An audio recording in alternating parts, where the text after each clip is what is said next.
கோவில்பட்டியில் கோவில் திருவிழாவில் பாட்டு கச்சேரியை நிறுத்த முயன்ற தேர்தல் அதிகாரிகளை விரட்டிவிட்ட திமுக மற்றும் கூட்டணி கட்சியினர்.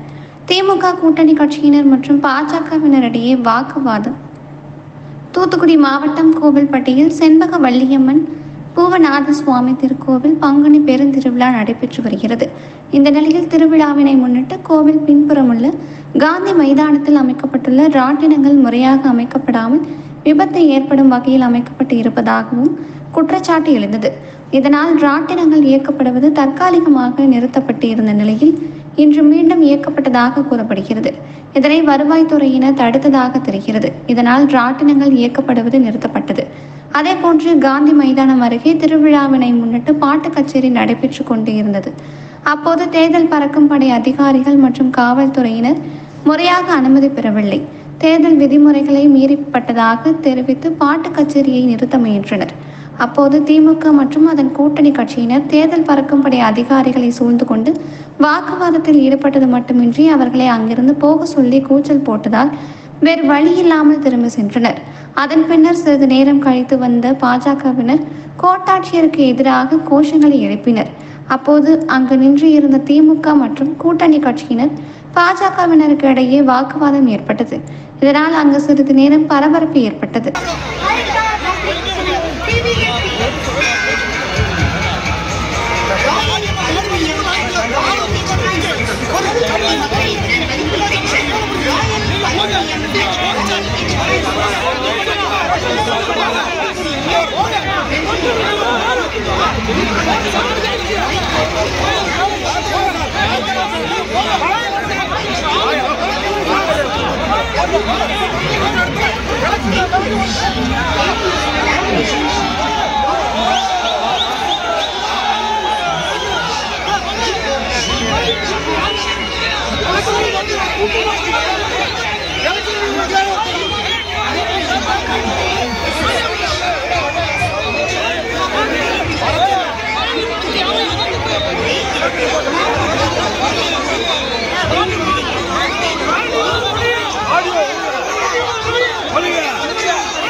பிடிச்சிக்க